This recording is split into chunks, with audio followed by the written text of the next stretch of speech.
Hello, I'm John Hind, Director of Compass Resolution. Today, I have the pleasure and the privilege of talking to David Kite from DK Divorce Consultants. Now, David spent many years in a variety of client-facing roles in the banking sector before he set up his business, DK Divorce Consultants. After going through his own divorce and with the knowledge gained from this experience and from his work in the banking sector, David set up DK Consultants to help his clients, as he puts it, get the divorce they deserve, avoiding common mistakes and guiding them through what can be a rather tricky process. So David is definitely someone worth listening to when it comes to navigating and overcoming the pitfalls of the divorce journey. Welcome, David. Hi there. Yep. Hello, John. Good to see you again. No, you too. No, you too.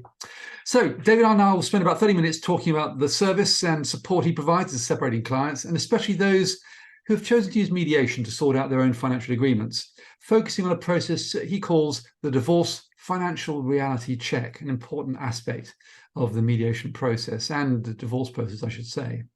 Now, our hope is that by the end of this conversation, you'll have a clear understanding of David's service, why it's so important, and how to work with David and your mediator in mutually supportive ways as you go through that mediation process and separation and divorce, significantly, we all hope, improving your chances of reaching a successful financial outcome together with your former partner. So, David, I guess here's my first question. It's a pretty obvious question, and I'm sure the viewers want to know it. What do you do? Okay, so what I basically do is I get my clients to really kind of appraise what their financial life is today. So it might be that they're married, obviously, and that they may have 2 nice holidays. They might run nice cars, and maybe, albeit that obviously we're in this cost of living crisis, but basically money is not too much of an issue, for example. So what I then get them to do is get them to wind the clock forward and look at, well, what could financial life look like, after you've got divorced? Obviously, there's many different ways in which the divorce could be approached financially. Mm-hmm. What I will do is kind of go through different options, different ways that the client could potentially navigate their way through the finances of that divorce to ultimately give them the financial life that ideally they would want. Now, the financial life that they want may not actually be possible. It may actually be better. In many cases, it's actually been better for my clients than they imagined. So that's really what it is. That's what the financial reality check is: the now and the future. Yeah, so you're actually helping them in a very important way in terms of their mindset, psychologically, emotionally, to really kind of adopt a kind of present, hopeful, outcome-focused, solution-focused approach. Is that kind of essentially what you're doing with all the things that we're going to be talking about today? Yeah, I mean, that is basically it, really. So, yeah. What I'm basically doing is I come from the basis of trying to establish, obviously, that the client is mentally prepared to go through, what is the trauma of divorce. Yeah. Obviously, if that's not the case, then obviously I will refer them to counsellors, etc., and get their head in the right place, because obviously important decisions need to be made. I would want my client to be in the best mental position to be able to make a proper rational decision. Assuming that hurdle's being cleared, then essentially what I will do is effectively do a client fact find, which we're going to talk about. We're going to go. What I want to do is in this session is delve down a bit more deeply into actually what you do with them, because everyone watching this will be thinking, okay, we're listening to David. Well, how is he going to help us? How is he going to support us to get through this? And from a practical point of view, but actually the starting point we're talking about now is like helping them shift into the right mindset, the right psychological space, helping them to get to a point where they're psychologically ready, emotionally ready to get, which is so important, isn't it? So, well, how did you? Why did you set this business up? Tell us a little bit about the backstory. Okay. So the backstory, really, it's a blend of my business life and my personal life. So I've had approximately 35 years of experience in financial services, primarily with the Lloyds Banking Group. And that's a variety of different roles. So I was the first intake of financial advisors when Lloyds Bank first introduced its own financial services, things like pensions, life assurance, investments. I then became a branch manager, so ran 2 successful branches as well. Then became a high net worth advisor with a dedicated set of clients, obviously very specialist and intricate needs that those clients wanted. And then with that experience, I then moved over to the TSB. Once the Lloyds Banking Group got too big, the EU said it had to split into 2 banks.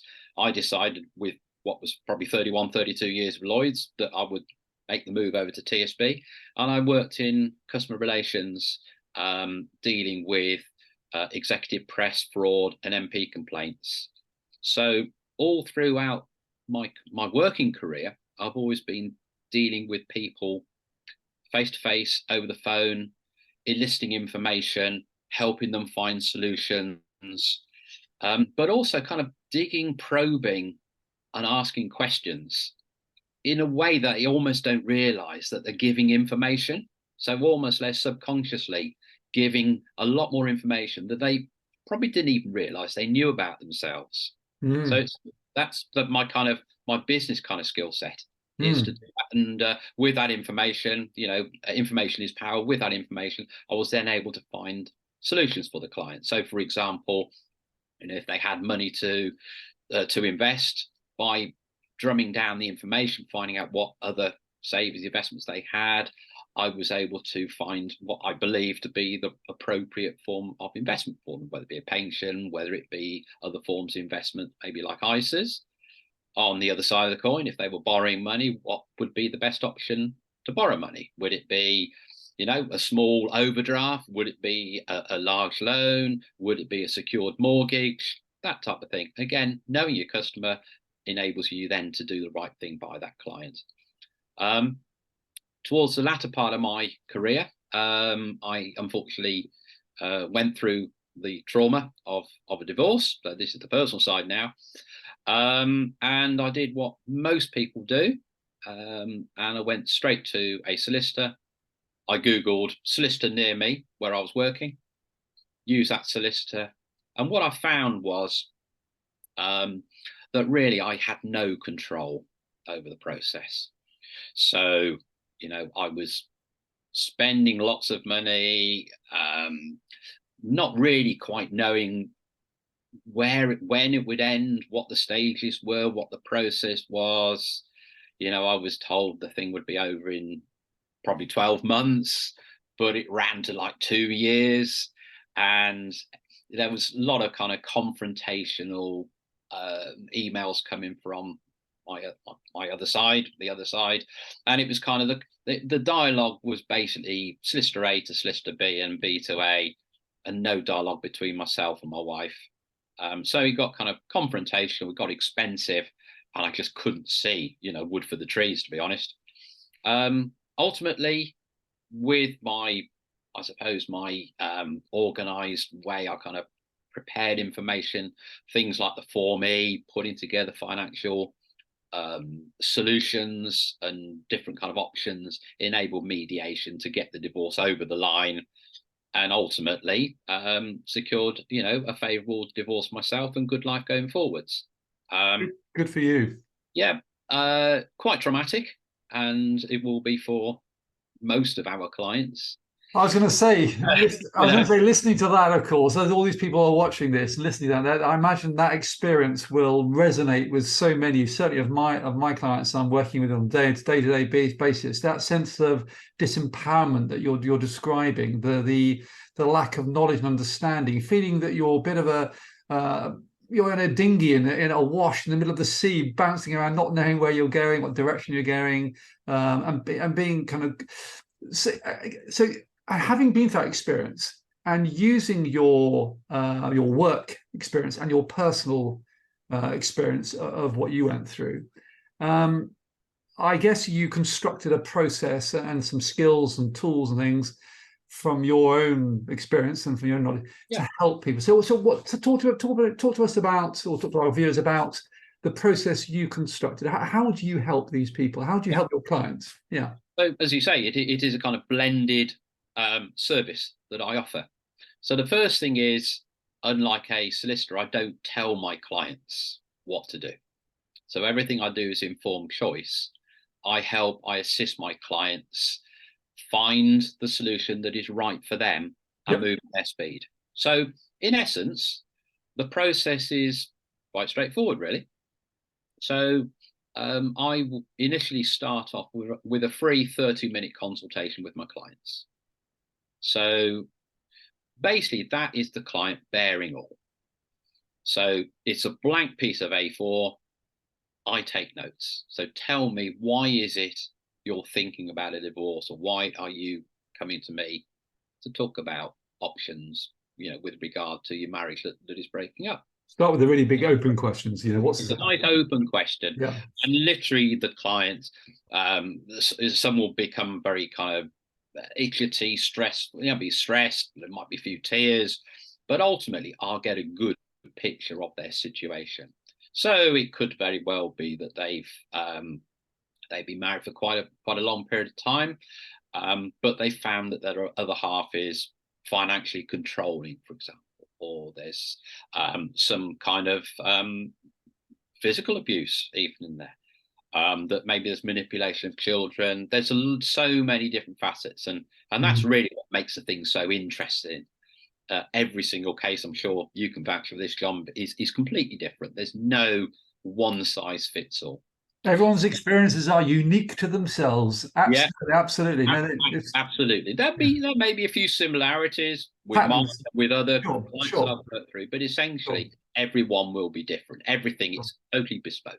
Everything Yeah, is. and again, it's their experience. Even if we see patterns, and if we, you're right. If you're doing this work long enough, I see lots of relational patterns, lots of dynamics. You think, yes, okay, that I can see how the empath's attracted to the narcissist, all those kind of, the patterns we look at. But actually, the point we need to remember is professionals, and you're very nicely talking about that, is that every person we speak to, it's their experience which they need they need heard and seen and understood in order to help them, as you say, to ensure that they feel free and actually can come up with their own solutions. Everyone needs that kind of needs that to feel empowered, actually, to enable. Yeah. So That's what I good. try and do in that 30-minute consultation is, as far as possible, is to just listen. Hmm. And what I will then tend to do is, towards the end of that 30 minutes, or maybe during, is just go through some of the points that client has raised and make sure that I've got a clear understanding of what they're saying, what their situation is, like confirmatory kind of sentences, and just get a clear picture. And if I've missed the understanding, they've then got the opportunity to, well, actually, no, I meant this. Or, yes, you've got it absolutely spot on. This is the situation that I'm in. So what I then do is, once I've got that clear understanding, I then explain how I feel I can help that client. So I'm really helping that client navigate their way through divorce in a structured way, just as I used to navigate my banking clients, for example, through what's the best way to invest my money, what's the best way to borrow money, etc. So what that then leads to is a Zoom meeting with that client. So then become a fee-paying client. It's a Zoom meeting. Generally, it's booked for 2 hours. As you probably know, John, after about an hour and a half, we all get Zoom fatigue, to be honest. So generally speaking, they tend to last an hour and a half. And what I'm doing there is I'm getting, first of all, as much factual information as I can do. So the free consultation is the tell me the general story. The second one is getting the factual information. So factual information about the client, give me your full names and addresses. Tell me about your spouse, their details, and where are they living, details about your children, looking about the marital situation. So, when did you get married? When did you separate? Did you have a period of cohabitation prior to that?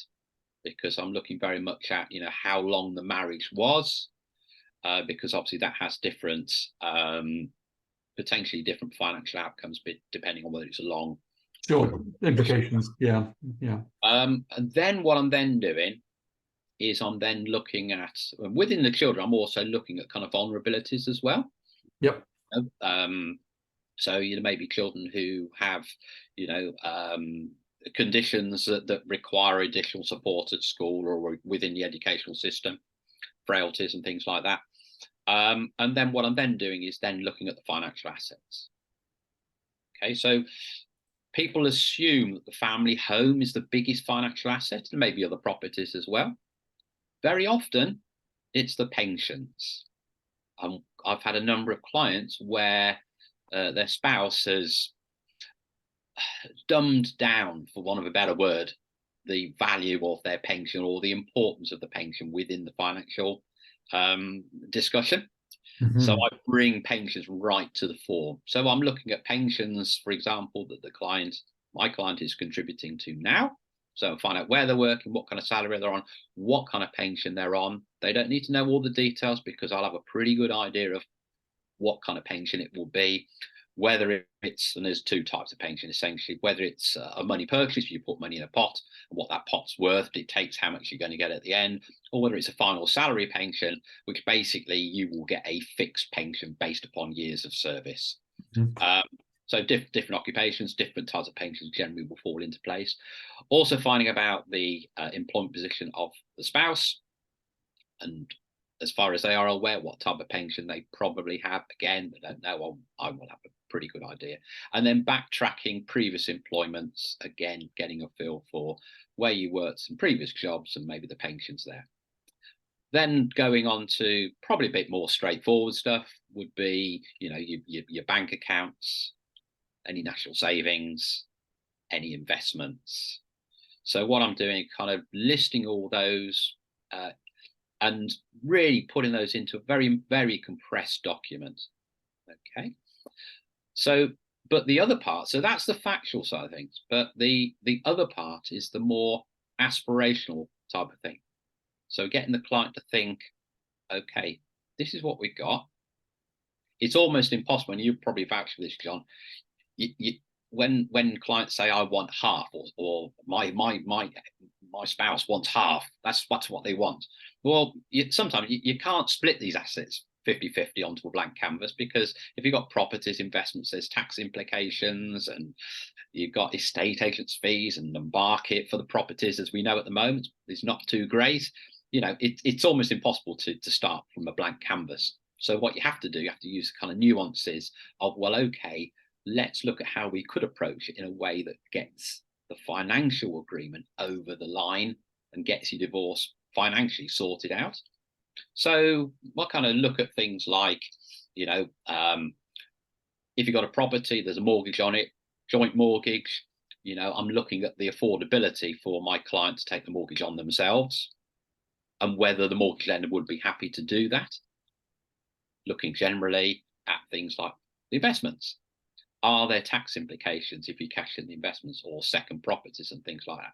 So what I'm trying to do is just get my clients to think about the shape of the divorce they might want, but maybe, if need be, to dampen down some of that enthusiasm, some of those ideas where they are basically non-starters.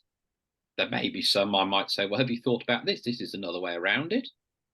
Or there may be some kind of grey area where maybe I can signpost experts, because to get the kind of facts, we might need to perhaps, for example, look at the tax position. So of selling a property, for example, might want to get an idea of, okay, what would the typical estate agent's fees be, and what would a conveyancing solicitor charge for selling that property?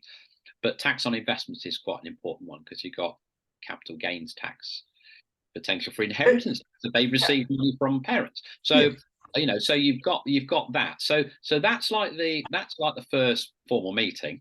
I then go away. Sorry. No, so can we press pause there for a moment before you move on to the next part? Because Yeah. So you're helping them gather the. I'm also thinking of this from a media's point of view, and how what you're offering, your service might fit in with the Yeah. mediation or indeed a litigation process. But I'm a mediator, so and we're doing this obviously as a media part of the mediation team. So I'm interested in a lot of clients use this. What I send them a kind of financial booklet, a kind of format with which to kind of gather information. Lawyers call them formees, not particularly user friendly, I have to say. Most of my clients give feedback saying that was quite a hard thing to do. So what I would be thinking as a mediator, if I've got one client and then another one, and they're thinking about coming to mediation, and very, very often there is a power imbalance in terms of ability to deal with finances, understanding, knowledge of finances. Often one dealt with finances, one didn't. I might be thinking, okay, this is where David might be useful for you to work with one of them, certainly, and to help them complete the necessary financial forms. And so you mentioned this kind of compressed form you work with. For me, it's quite important that they use that there's similar. There are similar formats. If you're working with both, that'd be fantastic. But if you're working with one, I'm just wondering whether your form resembles the kind of information that would be going into what I call my financial booklet, which is mirrored on the information that goes into Form E, i.e., all the current bank details, the pension cash equivalent values, direct, whether they're direct defined contributions or defined benefit schemes, and all that. So this collecting information, the gathering of information, that format of that for me is quite important. And then, as you say, you then go on to talk to them, which again is really important for me, from clients coming into mediation, about helping them to think about the shape, the constructs, the priorities, and so on, while connected with the different type. I call it a bowl of fruit, different types of assets they have. Of course, a pension is not the same as a bricks and mortar. It's not the same as a bond. It's not the same as a car. It's not the same as and so on. Lots of different types. So how would you support a client going through mediation? Would you use a similar? Would you be prepared to use a similar booklet or a Form E that the client needs for their lawyer or for their mediator? Is that something you would use? Yeah. So essentially, where I end up with these conversations is that what is produced is loosely called. My very first client gave it this kind of tag of a solicitor friendly pack. And that's pretty well what it is. It's all together. The Form E runs to about 30 pages. My form runs to about 5 or 6. And what I find is with this tends to come before the Form E. So this is your negotiating tool. Before you see a solicitor, before you go any further, this is the one that the client first works out. Can I really afford to get divorced? What will life look like? Because might look absolutely horrendous. But also that can be a really useful. I mean, I was meeting with clients this morning where they really didn't need to do. A lot of clients don't need to do Form Es. And then what they do need is to have enough information, accurate enough information, to be able to make decisions about what on. Yeah. And actually, Form E is not necessarily fit for purpose. It's maybe too complicated, too long, too unwieldy. Some people use spreadsheets and so on. So actually, I like the idea of a 4 or 5 page condensed, if you like. Some albeit accurate and a more condensed version. Yeah, I like that. What this actually enables clients to do now, if the husband and the wife are talking to each other, yep, and obviously that is not always a given. If they are, and if they both got their kind of, dare I say, their adult head on, and they're going to talk properly and have a proper discussion, this actually allows clients in that kind of environment to actually have what I would loosely call informal mediation. They can spread my document over the dining table and reality test, and tee up a meaningful meeting at a time that suits, maybe when the kids have gone to bed, or when maybe if the grandparents are looking after the kids, whatever it might be. Proper meeting that they're putting together themselves, and they can actually pick apart the details, the financial information within that pack, because it's not spread over 30 pages. It's spread over 5 or 6 pages. It's a lot easier to navigate. More manageable. Through. It's more manageable. Yeah. And what you generally find is and again, you can hopefully you probably bear this out, is that both parties, very rarely do both parties want the same thing. You quite often have one party wants to keep the pension, one party is quite happy to pass over the family home. It's whilst yes, they want 50-50, it's usually a different 50-50 that they want. They're not usually squabbling over the same thing. No, What sure. they tend to squabble over the financial numbers, the amount. Yeah, I mean, my experience. I mean, like as you said, I've been doing having couples in sort finances out for, I don't know, 30 years in Yeah, mediation, and actually, I've never known ever any kind of, probably thousands, that they will want the same thing. Well, I say, 50% of what, and actually, they also may put different values on different things. So I don't know. Let's take just a silly example. There may be a horse and there may be a car. Well, they're not the same, are they? And no, they might be worth the same, but actually, maybe the wife puts a lot more value, intrinsic value, emotional value, not monetary value necessarily. It might be worth different to the car, but actually, she's willing to exchange. And I call them yeah, exchanging things of value. yeah, So there has also value has all sorts of different connotations, meanings. What's of value may have something to do with your own values and so on. So value and values are the thing that we're talking about here. Yeah, I yeah. agree. I agree. So it gives the opportunity for that. Yeah, Um, yeah. Also gives the opportunity for more formal mediation. Mhm. And then if it's a case of looking at kind of drumming down the absolute information, because maybe it is going to go through the legal system, then you then look at the Form Es. But because it's such a small, condensed type of document, it's not so daunting as a Form E. It's quite a good starting point. And also, it's a lot easier to sell the concept of this pack when you say, I'm talking to a guy who's got 35 years financial experience, and he's the kind of person who's coming up with some financial solutions that will enable us to, to get our divorce sorted. Yeah, yeah, Because yeah. I don't have a legal background, Mm. in many ways, it's a lot easier, and it's not like throwing a red rag to a bull. Yeah, yeah. I Once you think. start saying I've got a solicitor, I've got some legal No, I help, agree. I it agree. kind of it pushes the temperature up quite a few degrees. And also, actually, if having been a solicitor for many years, but not now for 10 years, it's been quite useful to have left that behind, because the tendency is, and having trained lots of lawyers to become mediators, the tendency is for lawyers to want to find solutions for, as opposed to helping people find their own solutions. Very Yeah, different, real paradigm shift there. So that, again, I think essentially what we're talking about here. And actually, also, as well as collecting the information and making that manageable and not too frightening and so on, you mentioned this need for other experts. So I can see, for example, you're working with I don't know, Sheila Smith, and helping her gather information, not be frightened of it, and actually understand it and so on, so she can work with it. But actually, if they need a pension report, then it's something that, I mean, I help couples on a weekly basis obtain a pension report from one actuary, from not each getting their own. So you may be working with, I don't know, Sheila Smith, helping with all the information. You may be also then helping her to understand the pension report, because they might be talking about offsetting, various pension sharing legislations and so on. There may be another expert. So we can talk about this, but I see you as a mediator, from a mediator's point of view, working with one or indeed both the clients, actually, depending on how you work, but which we can talk about, but working with one client and actually helping them. You're often the glue as well. So I'm working with a couple in mediation, and then I shove them out of the mediation, and they're on their own again, having to understand a pension report or gather mortgage reports, which you mentioned, or earning capacity, or all sorts of business valuations.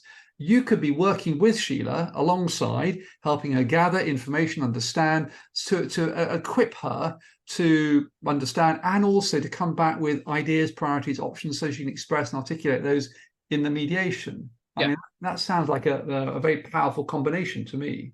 absolutely. And the other thing is, alluding to the famous Form E. Well, I can help my clients complete the Form E. If they have to. If they have to, Yeah, yeah, they may not want to, but if ultimately yeah, yeah, yeah, they have to, you yeah. then I know, because I know what the assets are and the liabilities, the debts they've got, and I can explain to them very quickly, well, what information you need to get, how you get it, how long it will take for you to get it. Yep. I'll just help them do the Form E, because it's Uh, just natural, it, and run up. and so many mediations, seeing as a mediator now, collapse fail because in between one feels that the other person's sitting on the information, is not getting on with it, and so on. I think personally, from done as many years, it's because actually they're not getting the support they need. The support from someone like you can give them to move, because we're talking about timeframes here, to move it on, to keep making progress. You know, again, it comes back to that point about disempowerment. People need to feel supported through this process. Yeah. Okay. Now that's great. So if they're coming back into mediation, so they've had a session, they're now working with you in between and collecting information and talking about priorities and getting them into the right mindset, coming back into mediation to think in terms of, you know, what's a good outcome look like for me? What kind of house do I want to be living in, and so on. You're also helping them, I think you alluded to this earlier, to manage expectations, obviously, because there's no point in wanting £1 million house if there's only £700,000 assets and so on, all that type of thing. They then come back in and you, again, I can see you, by the way, even when I'm working with two clients in mediation, perhaps online, you could even be there, assuming that everyone agrees, with one of the clients, your client, helping them with exploring the options as part of a top team problem solving process. I don't know if you thought about that one as well. That's could be yeah, to be honest, you know, anything basically that helps, you know, my move it client, on. the family, whatever you want to do it, you know, move their lives on. Yes, anything, you know, as I say, my specialism is on finances, but financial mediation, you know, it may be that both parties don't really have a great grasp or understanding of finances. So I can explain and rationalize what I'm talking about and say, well, actually, this is why I'm saying this. Because if, let's say, for example, yes, you wanted to pass the property over with the mortgage, it's not going to be possible to get that mortgage in one person's name. Absolutely. So you won't get your clean break divorce because you're always going to have to be on that mortgage. So you have to look at that, you know, we have to look at some other alternative because, you know, you're not really going to get that freedom of, you know, freedom after that divorce that you really want. Yeah, and you know, as you're talking again, I can see exactly how that might fit in. So I might have I've had one session, and I've run through all the figures with them. I'm looking at my other screen now, and I've just been doing that this morning, running through the figures with them, which you've helped them produce. We check the figures, we look at all their options, and then here's the weakness in the mediation process, or I say the weakness. It is a weakness in the structure. That I then have to let them go. They're on their own. They then can go back to lawyers or go to whoever they need to, or they're on their own. It would be lovely to think, okay, Bill and Sheila, we've explored 3 or 4 options. We haven't had enough time to reality test those. You're going to have to give more thought to those before you come back into mediation. You're going to need to kind of get a report from this and that, explore that. Now, to me, what you could offer is that container. So I finish with them. They then have someone else to work with, either both of them or one of them, to keep the process going until the next session. And you are there helping them manage continue the reality testing actually that they've done together in mediation. You could help them continue that, reflect on what they've discussed, move their thought processes further, gather more information they might need to, come back into a second session. And I can actually see from the mediation point of view, your involvement could reduce it from a 4-session down to a 3-session mediation, or a 3-session down to a 2-session mediation, because of the progress they can make in between, which would reduce their costs by £500-600, which makes the integrated financial coach and mediation process cost effective and really efficient. I'm just thinking about this whilst we're talking. There's a real fit here. Yeah, I mean, another thing is you're looking at the pension reports. Yep. To get the information from all the different pension providers can take 3 months. Yes. Once you got that information only stays valid for, let's say, 6 months. They'll probably put the numbers again. Yep. And it will take a pensions actuary probably 5-6 weeks or so, 10 weeks even. 6-7 weeks. Yeah. Now, if you're kind of finding a different solution that really doesn't involve a split of the pensions because you found something that's more suitable to both clients, you don't need to go down that route. You could be saving 5 months squabbling. Yeah, could be. Over something that really doesn't matter. Could be, yeah. A pensions actuarial report, generally speaking, is around about 2,500, can be £3,000. Yeah. I mean, When you get to it, you could yeah. you give him value. Yeah, I mean, you've met Heather Yeah. Dunn, our pension expert.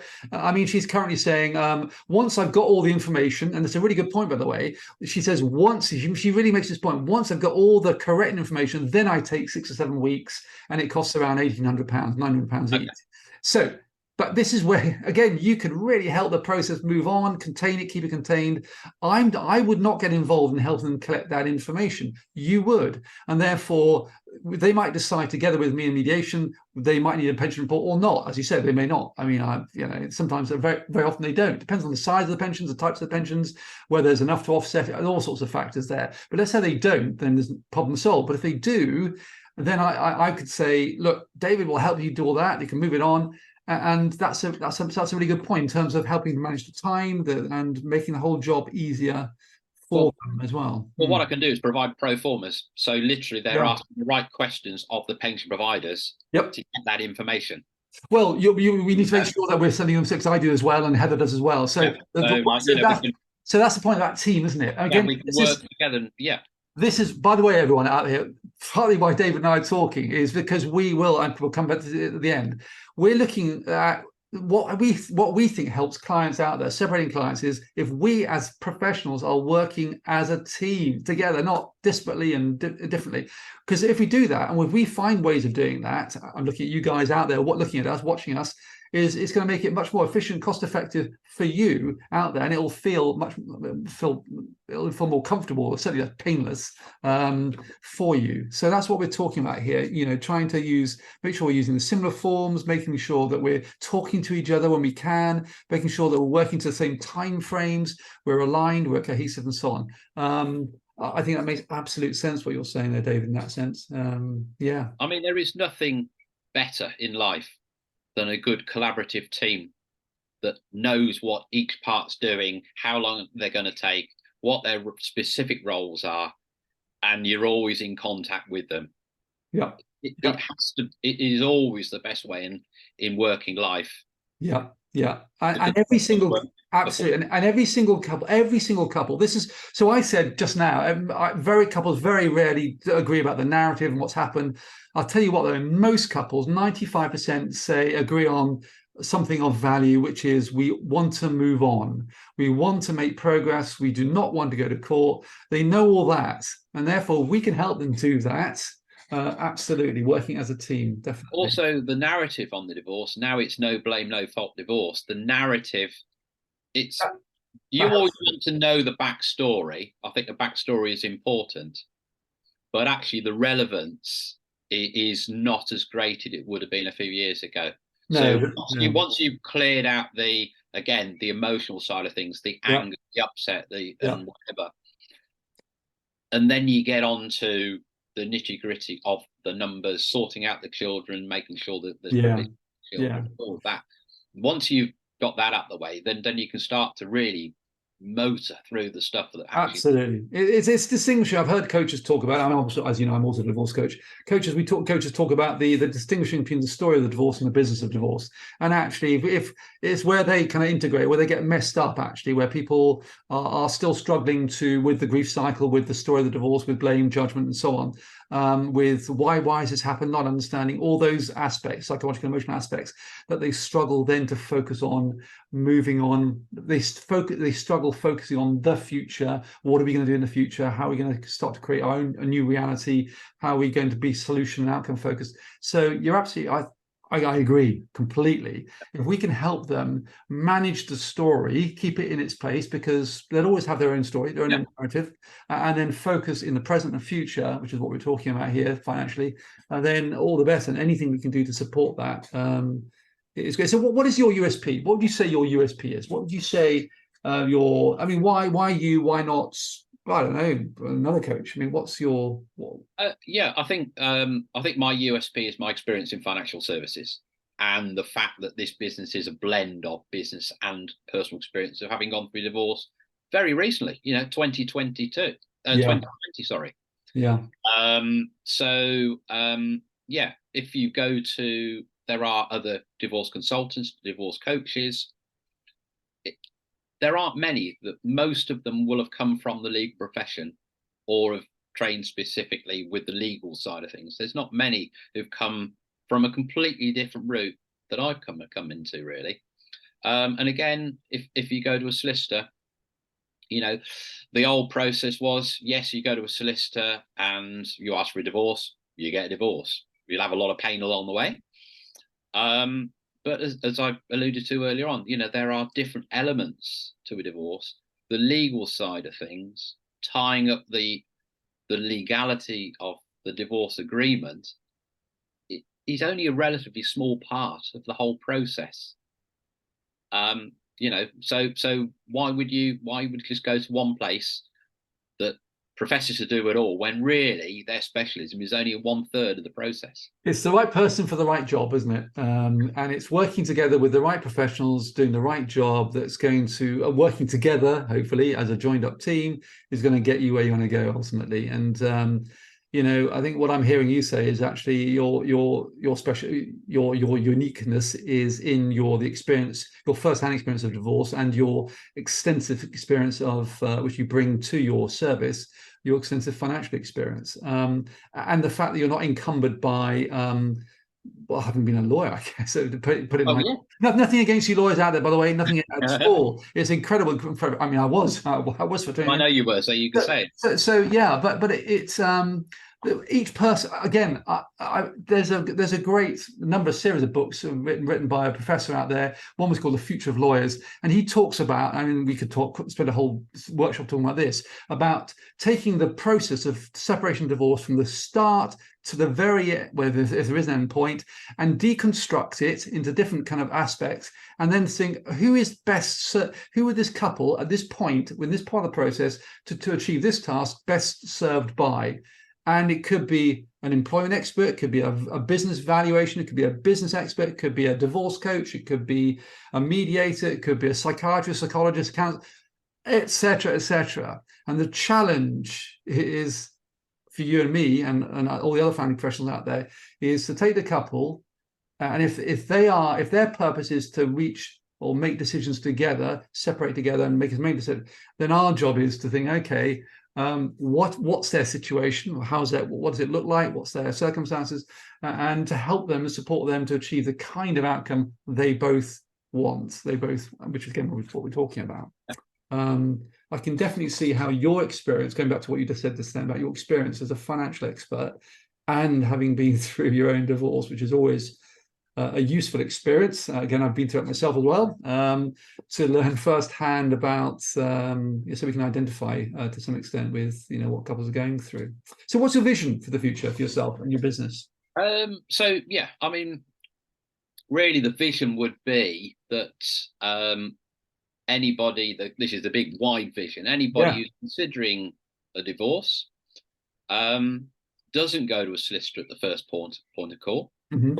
They seek out a divorce consultant, divorce coach beforehand, who then runs them through all the different, what the process is going to be, what the pain points are going to be, and all the different stages, and that they then work with that divorce consultant, divorce coach, and with that person, they help to think about how they want to approach the divorce from their own perspective and not be told and bumped along a road that they really don't know where they're going to go, how long it's going to be, and probably, very importantly, how much it's going to cost them.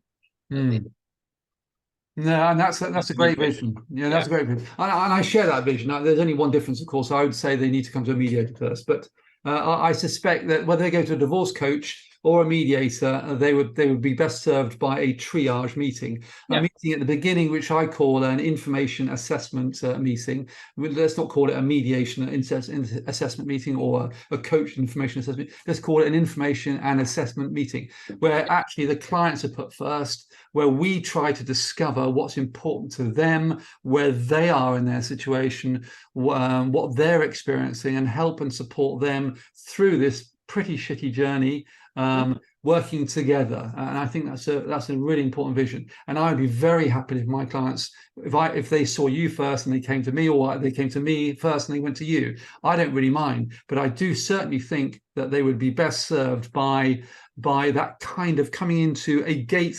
that, you know, we're talking about gatekeepers here, into a gatekeeper like you or me, where they're not immediately polarized by, and I'm going to be a little bit contentious here. They're not immediately polarized by early legal advice. Yeah. Because here's again another topic for a much bigger conversation. How can you give advice when you haven't got all the information anyway? Anyway, let's not go there. So I think it's really important to be listening to them, to be giving them a clear framework, clear structures, clear pathways, helping and supporting them to get what they both want to achieve, an outcome that has enough in it for each of them, both of them, their families, and so on.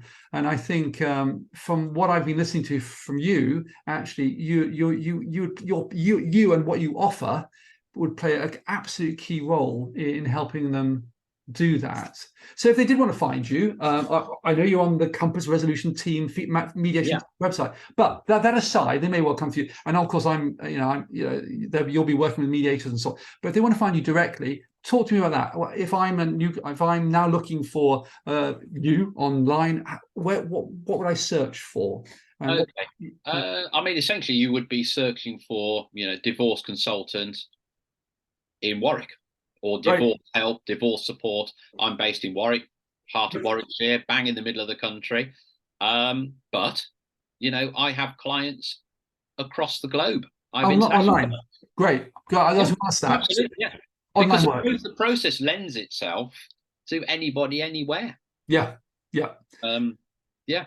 So you do online. I mean, again, I haven't done a face-to-face about 4 years, so all my mediations are pretty much online. So that's why I was going to ask you. Actually, you work online as well, which is 90% online, but I network locally. Great. As I say, I think this morning I've been to a networking meeting locally. So for those within a 10-15 mile radius of where I live, I will meet that client face to face if they want to.